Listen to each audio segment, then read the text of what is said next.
Alright, hello and welcome to another episode. In this kind of like mini-series actually on like Starbucks themed things to the channel, because I do work here and, well, see ya. So I do work here, and so I obviously know a little bit more about this, and combine that with my background in nutrition and sports science. This kind of gives me kind of easy material to work with. So in today's episode, we're actually going to be continuing off of Is Caffeine Good For You? To healthy alternatives at Starbucks. You decide to go to Starbucks or Dunkin' or whatever coffee place is near you. What do you get? So I'm going to be basing everything off of Starbucks. So at Starbucks we have various healthy alternatives. So most things, unless otherwise asked, come with 2% milk and are generally sweetened. So like our iced teas will all come sweetened unless you ask, and our iced coffees will come sweetened unless you ask. Everything uses 2% unless otherwise specified, and our frappuccinos are made with whole milk unless otherwise specified. So, just little things you should know. So healthy alternatives, obviously you can go non-fat. You can ask for a skinny latte, which just basically means you want non-fat milk instead of whatever is the regular one. You can get a light frappuccino, which will have less sugar, and we'll use non-fat milk instead of whole milk. And then there's also, of course, just saying unsweet tea or black iced coffee. Cold brew doesn't come sweetened unless otherwise specified, so that's one you don't have to worry about. And then there's our different skinny sauces, or syrups rather. So we have, at this location we have skinny cinnamon dulce and skinny vanilla, and some other places they have like a skinny caramel or a light chai. We don't have those here, but so we do have those options. So like a very popular one is like an iced skinny vanilla latte, which is espresso shots, non-fat milk, and skinny vanilla like syrup. And then yeah, it's really good. Or well, actually I haven't had it, but I've had like other skinny things and they're alright. Then there's also of course just getting your teas unsweetened, and then there are our alternative milks, which are, non-fat milk isn't really alternative, but using alternative to 2%. And then our actual alternative milks are almond milk, coconut milk, and soy milk. Our soy milk is actually sweetened with vanilla though, so there is that. And we can't take the vanilla out of it because it's like pre-mixed. It's pre-made. That's how we order it, is soy milk. It's organic soy milk with vanilla. So as far as like which one you're going for, like if you're not, like if you want to stay free of lactose, or if you just don't want dairy because you're vegan, or whatever, maybe you just want to be adventurous and try one of these. So there's soy milk, which has like omega-3 and omega-6 fatty acids. It has fiber in it. It has more fiber than like regular milk, so it'll help you feel fuller. Also, just part of like how soy is just like configured, and like the breakdown of like this nutritional like and just chemical makeup of soy. It has like the ability to like, I'm not sure exactly how it does it. It like improves your lipid like profile, so it helps to like get less bad cholesterol and promote more good cholesterol, with like how it's just broken down and like the science of it, which is like, I understand it like when I read it, but like trying to remember it is a little bit of a doozy. And then of course there's also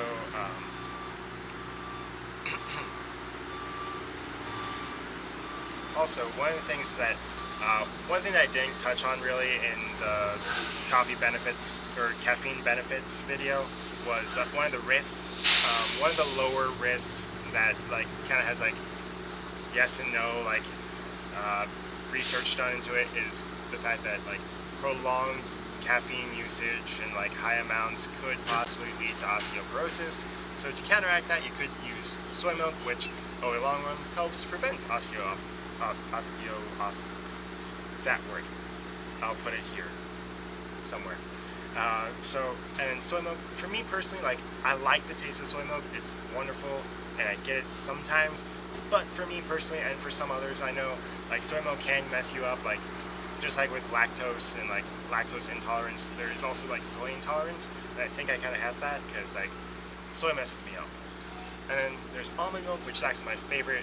As you know from some of my other videos, I've used almond milks in my like smoothies and in my protein shakes. So there's almond milk, which is, it has a little bit of protein, not so much as like other like things. Like even soy has a little bit more protein than almond milk. Almond milk and regular milk have about the same amount of protein. Actually, regular milk might have a little bit more protein. But almond milk is by far the least in amount of calories and fats as when you look like to other milks. So that's definitely going to be like one of the best as far as like if you're looking to really cut down on calories, cut down on fats. Almond milk is one of your best bets. It has potassium in it and a ton of other like vitamins in there, vitamins, minerals, vitamin E, which helps with skin. But potassium, which is really good because it helps like lower blood pressure, and it also helps with like vasodilation. And potassium is also like used in like sodium potassium pump in your muscles, so that's good too. It has tons of B vitamins and iron, which helps with like muscle, like taking in protein, not necessarily like giving you more protein, but just like helping to use the protein that you have. It helps get absorbed into your muscle fibers better. And then of course there's like the taste of almond milk, like it's a nice like smooth taste. I like it a lot personally, like it's my favorite. I could just drink almond milk like regular people drink milk. Like it's delicious. I love almond milk. Almond milk and peanut butter are two of my favorite things. Then of course there's coconut milk, and like me personally, I've never really been a fan of coconuts. Coconut milk, coconut water, I'm not a fan of coconut milk. However, I have had a couple coconut milk things here at Starbucks. I was like, this is surprisingly good. So we do have coconut milk. Oh yeah, also, speaking of coconut milk, there is a coconut mocha macchiato and a hazelnut coconut milk mocha macchiato, which are kind of like some of our less known drinks. You can use sugar or our skinny mocha sauce instead of like regular mocha in those, but you'd have to let us know. I just thought that because of the coconut milk. Anyway, coconut milk is good for you because like it has a lot of good fats, but it's also very high in fat. Like if you actually look at coconut milk, it's pretty high in like the actual calories in there and like the amount of fat in there, but it's good fat. So yeah, I'm not sure how to feel about that. Coconut milk also helps with lowering blood pressure. It helps with hydration because coconuts are very high in hydration properties, and also it has a ton of electrolytes just naturally because it's coconut based, and coconuts are great for electrolytes. And then there's also of course you can get our teas. Teas are generally pretty healthy. We have also herbal teas and hot teas as well, and of course you can use unsweet or sweetened with sugar-free vanilla instead of our liquid cane syrup, or some locations use classic syrup. Both of those are pretty high in syrup, or in sugar. And then as far as teas go, we also have matcha. However, matcha itself is great for you. It promotes energy, it helps concentration, it helps like tons of different things like that. It's honestly really good for you. It helps with the immune system, helps vitamins and minerals are in like the actual like matcha, like how it's made, and like the specific like tea leaf that's used as like the ground like tea leaf, and it's also chock full of antioxidants. So all that is true with our matcha also. However, our matcha powder is actually made like half matcha and like half sugar, so it's very sweet matcha blend. However, it does come with a ton of sugar. However, the taste is strong enough where you could ask for less scoops of matcha and still have that same matcha taste with the less amounts of sugar. So that's very good to know. And just like, honestly, I used to put in way too much matcha. Personally, I like matcha a lot. I love the hot green tea latte and the iced green tea latte, or iced matcha latte, however you're going to say it. That is the only downside to our matcha, is that it is chock full of sugar. But it tastes amazing, so there's that. And then, like I said before, there are different like syrups that you can use instead of like the regular syrups that go into things. So we have, again, sugar-free vanilla, sugar-free cinnamon dulce, which is like a cinnamon-y, if you're into cinnamon and that like thing. I'm not really into cinnamon.